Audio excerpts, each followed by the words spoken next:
कुछ तो लोग कहेंगे, लोगों का काम है कहना, छोड़ो बेकार की बातों में कहीं बीत न जाए रहना, कुछ तो लोग कहेंगे। नमस्कार दोस्तों। जी हाँ, सबसे बड़ा रोग क्या कहेंगे लोग।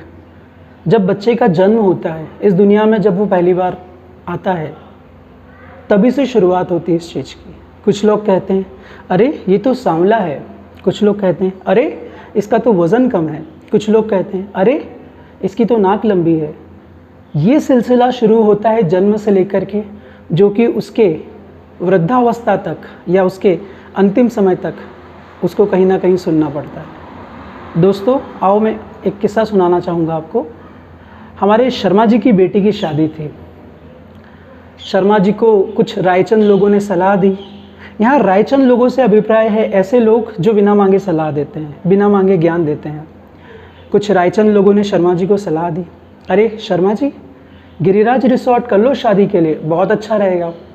कुछ लोगों ने कहा अरे मंगलम रिसोर्ट कर लो, किसी ने कहा ये वाले कैटरर्स कर लो, किसी ने कहा वो वाले कैटरर्स कर लो, किसी ने कहा बारातियों के स्पेशल स्वागत के लिए कुछ स्पेशल अरेंजमेंट्स होना चाहिए। शर्मा जी बेचारे भोले वाले हमारी तरह लोगों की बातें सुनी उन्होंने। कुछ पैसा उनके पास था, कुछ उन्होंने कर्ज लिया। पैसा इकट्ठा करके उन्होंने अपनी बेटी की शादी बहुत धूमधाम से की। पूरा तन मन धन लगा करके उन्होंने अपनी बिटिया की शादी की। बिटिया विदा हो गई, ससुराल चली गई। शादी होने के उपरांत कुछ समय बाद शर्मा जी वापस लोगों से मिले, मेल जोल हुआ शादी के बाद जो नॉर्मली होता है। कुछ लोगों ने शर्मा जी को अप्रिशिएट किया कि आपने बहुत अच्छी अपनी बिटिया की शादी की है। कुछ लोगों ने शर्मा जी को कहा अरे शर्मा जी अरेंजमेंट्स तो बहुत अच्छे थे, बट जो हलवाई था ना उसने थोड़ा सा खाने में कहीं ना कहीं चूक रख दी। कुछ लोगों ने कहा हलवाई तो फिर भी ठीक था, अगर आप रिसोर्ट वो वाला कर लेते तो बहुत बेहतर होता।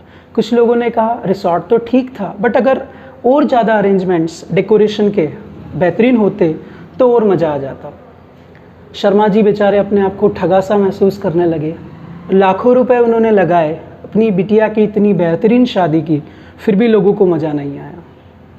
दोस्तों ये सिर्फ एक किस्सा था, ऐसे कई किस्से हमें हमारी ज़िंदगी में हर फील्ड में सुनने को मिलते हैं। कोई सा भी क्षेत्र हो, शिक्षा का क्षेत्र हो, व्यापार व्यवसाय से संबंधित क्षेत्र हो, हमारे लुक्स को लेकर के कोई चीज़ हो, हर जगह लोग कुछ ना कुछ कहते हैं। अब सवाल ये उठता है इस तरह के लोगों से हम किस तरह से अपने आप को बचाएं, या किस तरह के स्ट्रेटजीज़ को हम अपनाएं, इन स्ट्रेटजीज़ के थ्रू हम अपनी लाइफ को बेहतर बनाएं। तो सबसे बड़ी बात आपको ये याद रखना है ज़िंदगी में, कभी भी अपनी जो ड्राइविंग सीट है, आपकी ज़िंदगी को आपको आगे लेकर जाना है, तो कभी भी अपनी ड्राइविंग सीट पर किसी दूसरे को नहीं बिठाना है। क्या होता है हमारी ज़िंदगी में, हम हमारी ड्राइविंग सीट पर किसी और को बिठा देते हैं, अर्थात हम उसके विचारों से इन्फ्लुएंस होकर हम वो करने लगते हैं जो वो चाहता है। हम वो नहीं कर पाते जो हमें अच्छा लगता है या जो हमारे लिए बेहतर होता है। ऐसा हमें हर जगह देखने को मिलता है। हम कोई भी हो उनकी बातों में आकर के, हमारे चाहने वाले हो या कोई और हो उनकी बातों में आकर के उनके हिसाब से हमारी ज़िंदगी जीने लगते हैं। अब दोस्तों जिस तरह सिक्के के दो पहलू होते हैं, वैसे ही यहाँ मैं आपको एक बात और बताना चाहूँगा। हमारे पेरेंट्स या हमारे कई शुभचिंतक हमारे लिए अच्छा भी सोचते हैं। इसका मतलब ये नहीं है कि हर एक चीज़ को नकारात्मकता के पहलू से ही देखा जाए, बट हाँ, जो लोग आपकी ज़िंदगी को डिप्रेस्ड फुल बनाना चाहते हैं या आपको नकारात्मकता से जोड़ना चाहते हैं, ऐसे लोगों से सावधान होना बहुत ज़रूरी है। और हाँ, आपको ये याद रखना है, आप खुद अपनी ज़िंदगी के भाग्य निर्माता हैं। आपको पता होना चाहिए क्या चीज़ आपके लिए बेहतर है और क्या चीज़ आपको खुशी देती है। अपनी ज़िंदगी में अपनी खुशियों को छूने का या अपनी खुशियों को छीनने का हल अब किसी को भी ना दे, किसी को भी ये हक ना दे कि वो आपसे आपकी खुशियों को छीन पाए। याद रखिए ज़िंदगी में कुछ तो लोग कहेंगे, लोगों का काम है कहना।